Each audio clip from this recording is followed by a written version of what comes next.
3.5 वर्षको बसाइपछि उहाँ चाहिँ सदाको लागि नेपाल जाँदै हुनुहुन्छ कुवेत बसाइपछि है।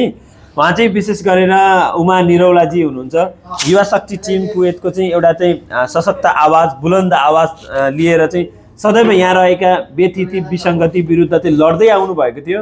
उहाँ घरायसी काममा भए तापनि घरायसी कामबाटै त्यो भित्रबाटै उहाँले चाहिँ विशेष गरेर चेलीबेटीहरूले भोग्दै आएको र त्यहाँभित्र रहेका समस्याहरूलाई बाहिर ल्याउनलाई एकदमै हाम्रो टिमलाई चाहिँ सहयोग गर्नुभएको थियो र धेरै समय पश्चात चाहिँ हामीले आज उहाँलाई प्रत्यक्ष रूपमा भेट्न पनि पाएका छौँ र अब उहाँ चाहिँ छिट्टै नेपाल जाँदै हुनुहुन्छ केही दिनमै र विदाई सम्मान स्वरूप चाहिँ हामीले आज उहाँलाई चाहिँ मायाको चिनो पनि प्रदान गरेका छौँ र साथसाथै आगामी दिनमा उहाँको नेपाल बसाइ एकदमै राम्रो होस् उज्जवल रहोस् हाम्रो यही कामना रहनेछ र फेरि पनि भन्न चाहे उहाँ नेपालै गएर पनि हाम्रो लागि चाहिँ एउटा चाहिँ प्रतीक पक्कै पनि रहनुहुन्छ भन्ने हामी विश्वास राखेका छौँ र यो आवाज तपाईँले कहिले पनि दबाउन नदिनु होला कसैलाई र नदबिनु पनि होला। अब 2 शब्द तपाईँको स्वरमा प्लिज।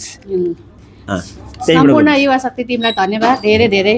सायद यति धेरै सम्मानको लायक थिएन थाहा भएन तर मैले पाएँ है। यति कस्तो मन अलिक भावुक भइरहेको छ क्या एउटा परिवारसँगै छुटे कि जस्तो पनि भइरहेको छ आज होइन।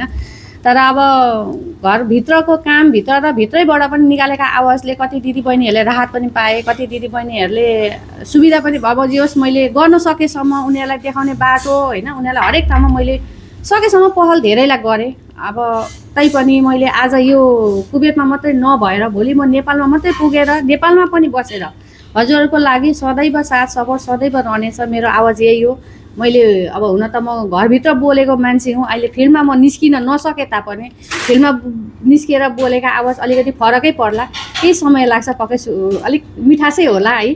जति जे भयो हजुरहरू सम्पूर्णलाई यति मायाको चिनो दिनुभयो यति मान सम्मान दिनुभयो यसको लागि एकदम धेरै आभारी छु र सम्पूर्ण टिमलाई धेरै धेरै धन्यवाद।